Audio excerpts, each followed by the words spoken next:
Mas eu não te prometi nada. Eu não prometo, você não espera, e se você ficar até o fim do episódio é por sua conta e risco. Oi, vou fazer uma pergunta, mas eu quero que a sua resposta seja sincera. Você é fofoqueiro ou fofoqueira? Você se considera uma Maria Fifi? Tenho certeza que você respondeu, imagina, fofoqueiro? Eu não. Ou as pessoas falam, onde tem fofoca, eu me retiro. Será mesmo? Será que quando ninguém tá vendo, ou quando você está com seus amigos de verdade, você realmente recusa saber de uma fofoquinha? Eu acho muito difícil, até porque a fofoca, ela está super presente no nosso dia a dia e ela faz parte, às vezes, de 80% das nossas conversas. Esse foi um estudo que aconteceu em 2009, que fala que a fofoca está presente nas nossas conversas, geralmente 80% do tempo, e que apenas 5% de todas as fofocas, de fato, são ruins ou maliciosas. Eu vi um outro estudo também de 2021 que fala que os homens são mais fofoqueiros que as mulheres, acredita? Eu já sabia, né? Porque eu tenho vários amigos homens, então esse fato já era constatado por mim. Mas nós mulheres temos a fama de sermos fofoqueira, né? Até porque existe o termo Maria Fifi e não é João Fifi, né? Porque se fosse certo, o termo deveria ser João Fifi. E ainda sobre os estudos, eu fui pesquisar sobre a origem da fofoca, né? E encontrei uma matéria que diz que provavelmente a fofoca ela surgiu junto com o fogo, porque os humaninhos, lá daquela época, quando eles descobriram o fogo, foi quando eles se sentiram mais seguros, eles estavam aquecidos e com tempo livre em volta das fogueiras. E foi assim que surgiu as primeiras fofocas, né? Porque eles não tinham muita coisa para fazer, então já começaram a tomar conta da vida alheia ali mesmo, há centenas de anos atrás. Eu acho, na minha opinião, que existem dois tipos de fofocas. A primeira é o disse-me-disse, quando assim você não sabe a história real, mas você ouviu e depois você repassou isso, ou você só ouviu. Ou quando você está repassando uma informação que você tem certeza que é. Então, assim, ela é uma fofoca verdadeira. Mas provavelmente uma pessoa vai ouvir e aí ela vai interpretar de outra maneira. E aí que vem, né, aquela frase, que quem conta um conto aumenta um ponto. E infelizmente acontece. Mas aqui, quero trazer um ponto para reflexão. Eu estava conversando com uma amiga e ela veio me contar uma história assim, por exemplo. Olha, fiquei sabendo que o José foi visto com a Mariazinha na terça-feira passada comendo pastel na rua tal e depois eles foram para não sei aonde num carro vermelho. Pode ser que o carro não fosse vermelho, ou pode ser até que não fosse pastel, fosse hambúrguer. Mas onde há fogo, há fumaça. Não, onde há fumaça, há fogo. Aí eu falei para vocês, né, que eu falo tudo errado esses ditados e eu insisto em querer incluí-los nas minhas conversas. Mas enfim, onde há fumaça, há fogo. Olha o fogo aparecendo aí de novo, hein, gente? Realmente faz parte da fofoca. Porque quem ia ser tão criativo de contar uma história com tantos detalhes e essa história ser mentira? Não, alguma coisa dessa história é verdade. Pode ser só que a cor do carro não é aquela ou que o dia não era terça-feira. Mas onde há fumaça, há fogo. Então, essa é a primeira consideração que eu faço quando eu ouço uma fofoca. Se tem detalhes demais, a chance de ser verdadeira é muito grande. Analisando bem, a curiosidade, eu acho que ela é a base, ela é a raiz do fofoqueiro, né? Porque vocês não ficam com muita curiosidade quando alguém posta que tá de luto, pra saber quem que morreu? Morreu do quê? Eu fico. Ou então quando você vê uma ambulância próximo da sua casa, nossa, tem alguém passando mal? O que será que tá acontecendo com a pessoa?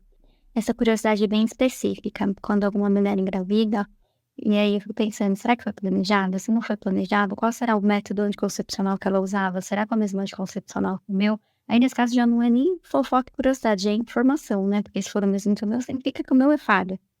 Esse me deixa louca, quando alguém posta que alguém desapareceu, daí depois a pessoa aparece de volta e não fala por quê. Ela desapareceu por quê? Onde que ela tava? Quem que encontrou ela? Ele morreu, preciso da informação completa.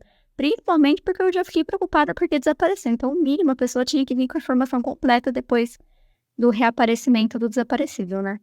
Esses dias eu tive a confirmação que eu sou realmente uma fofoqueira muito raiz e curiosa nível hard. Eu estava em São Paulo e aí eu passei na Avenida dos Bandeirantes e uma das mãos dessa avenida estava bloqueada por polícia, por muita polícia, mas tinha muita polícia. E tinha o GAT, que a polícia de operações especiais, geralmente eles têm quando tem refém, ou quando tem uma bomba, alguma coisa nesse sentido. E, cara, aconteceu uma coisa muito sinistra, deve ter alguma bomba ali, deve estar acontecendo alguma coisa. E aí eu pesquisei, nossa, em todas as redes sociais possíveis no Google, não achei o que tinha acontecido. Eis que minha cunhada, eu comentei sobre isso no almoço de domingo, né? E aí a minha cunhada depois pesquisou e achou. Nossa, era uma coisa tão sem graça. O cara tinha, acho que roubado um celular e ameaçado alguém com uma faca. Você acha que precisa do gato pra isso, gente? Assim, ai, meu espírito de fofoqueira, assim, ficou muito chateada, porque eu esperava algo muito bombástico. Eu particularmente, gente, acho que a fofoca saudável, sabe aquela fofoca que você só quer se manter atualizado? Não faz mal pra ninguém, muito pelo contrário. Eu acho que é um meio da gente interagir, da gente se sentir pertencente a um grupo, principalmente de você também fazer um reconhecimento do lugar que você está, porque geralmente é através da fofoca que a gente sabe em quem a gente pode ou não confiar, né? E eu acredito que deve ter, inclusive, alguma coisa relacionada com dopamina, porque as pessoas se sentem bem fofocando, não é à toa. Não é legal saber que o Joãozinho que você estudou na quinta série casou e tem 3 filhos? Olha que legal, ele tem 3 filhos. Mudou alguma coisa na minha vida? Não mudou nada. Mas eu fiquei contente em ser atualizada sobre essa informação. Mas é claro que também tem a fofoca maldosa, né? Mas aí não vamos colocar na conta da fofoca. Isso aí a gente tem que colocar na conta do caráter das pessoas, né? Porque a fofoca ela tem um limite. E para mim, o limite da fofoca é quando, por exemplo, uma amiga me conta alguma coisa dela. Eu não vou lá e vou contar essa coisa dela para outra amiga, né? É diferente se ela comentou que, ai, Josézinho caiu e quebrou a perna. Isso é um fato que para mim pode ser comentado na roda com as minhas outras amigas, porque não é uma informação ou uma história bem pessoal de alguém. Acho que esse é um bom limite para a gente estabelecer aqui na fofoca. Ou então, quando é uma informação que vai prejudicar alguém, né? Acho que daí isso, como eu falei, tem mais a ver com caráter do que de fato com a fofoca. Eu já fui alvo de uma fofoca que, não sei se eu posso chamar de fofoca, mas eu trabalhava numa empresa muito grande, assim, com 1000 funcionários, e o meu Instagram era fechado. Mas eu soube que alguém que tinha acesso ao meu Instagram tirou um print de uma foto que eu postei, uma foto de biquíni, porque tô sempre na praia, surfando e tal, e essa foto rodou o grupo da produção dessa empresa. Eu me senti super invadida, porque não era, assim, não era uma fofoca, porque não era um fato, mas era uma pessoa que traiu minha confiança, porque ela estava ali no meu Instagram. Não era um nude, gente, era uma foto normal de biquíni que eu postei no meu feed. E teve uma outra ocasião também no trabalho que eu sempre vou pra praia, né? Graças a Deus, porque eu surfo. E aí um dia um cara perguntou pra mim como que eu ia tanto pra praia, sendo que eu era solteira, e aí olhou pro meu dedo assim, viu que eu não tinha nenhuma aliança de casado. Então dizendo: "Quem que banca todas as vezes que você vai pra praia?" E eu cheguei na conclusão que pra ele ter coragem de falar isso pra mim, provavelmente era uma fofoca que rolava, né? Nossa, ela vai sempre pra praia, quem que será que paga? Gente, eu tava lá trabalhando, então era meio óbvio que eu pagava com o dinheiro do meu trabalho, né? Até porque esse convívio que nós tínhamos era no trabalho e a gente trabalha pra ter dinheiro e fazer as coisas que a gente quer. E então, assim, eu não tenho uma comprovação que essa de fato era uma fofoca, mas eu imaginei pelo fato que isso chegou até mim. Mas o primeiro caso que eu contei da foto, eu fiquei chateada, assim, eu me senti invadida e eu achei que a pessoa foi muito mau caráter de tirar um print e mandar isso num grupo. Mas no segundo caso, como a pessoa supôs que eu tinha alguém que me bancasse, que eu não era autossuficiente, né, para pagar as minhas viagens, eu não me senti em nenhum momento mal com isso, porque eu sabia que era mentira. Então eu sou bem convencida assim das minhas verdades, e se é uma coisa que as pessoas estão falando que é mentira, para mim não me afeta em nada, eu sei da minha verdade e isso não importa. E quando você é alvo de uma fofoca e a fofoca é verdade, significa que nem você soube guardar um segredo sobre você mesmo, né? Então não adianta também a gente querer cobrar as outras pessoas, sendo que nem a gente consegue guardar alguma coisa sobre a gente.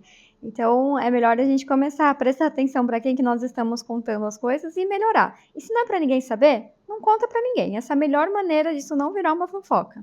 Eu percebi que eu precisava assumir, né, que eu gosto de uma fofoquinha, quando eu me deparei que no meu Instagram, a maioria, acho que 70% dos perfis que eu sigo é de fofoca de internet, sabe? Tipo, choquei, alfinetei. É o dia inteiro eles bombardeando de informação e fofoca de vida de pessoas que eu nem conheço. Cara, e nesse mundo da internet tem cada fofoca cabeluda. Me fala quem que nunca acompanhou a fofoca da família Pôncio, que tinha que fazer até um organograma para entender o que estava acontecendo na fofoca daquela família. E a Ana Hickman com o Edu Guedes, embora quando eu fosse criança eu achasse que eles fossem um casal, depois que eu cresci eu nunca mais tinha pensado nessa possibilidade. E eles estão aí agora, são um casal. Acho isso bem louco, né? Mas é só uma fofoca. Mudou alguma coisa na minha vida? Não mudou nada. Igual também não muda nada na minha vida saber que tem uma mãe e uma filha morando no McDonald's do Leblon. Já faz mais de 3, 4 meses que elas moram lá. Pessoas bem vestidas, com malas, elas têm dinheiro para comer no McDonald's todos os dias, mas elas moram lá porque elas querem morar no Leblon e elas só podem pagar, acho que R$ 800 de aluguel, ou seja, elas vão morar na rua no Leblon mesmo, né? Porque não tem outro lugar que ela possa pagar esse aluguel. A gente tá vendo, assim, fofoca que não muda nada na nossa vida, mas edifica, né? E às vezes eu fico bem ficcionada, assim, numa coisa. Daí eu vejo a fofoca, daí eu começo a pesquisar, eu quero pesquisar várias fontes para, sabe, fazer uma apuração, porque aqui a gente chegou num ponto muito importante. A fofoca, ela tem que ser apurada, gente. Importante fazer apuração. Não sai por aí acreditando em tudo que você ouve. Até porque, né, estamos vivendo na era da fake news. Agora, vocês ainda continuam tendo vergonha de falar que vocês gostam de uma fofoquinha? Eu acho que a gente pode atualizar esse termo. Eu não sou uma pessoa fofoqueira, eu sou uma pessoa atualizada. O que vocês acham disso? Fica menos pior, talvez? E se você sabe de uma fofoca muito cabeluda e você não tem para quem contar, pode contar para mim que eu guardo o segredo, hein? Eu prometo. Um beijo e até quarta-feira que vem.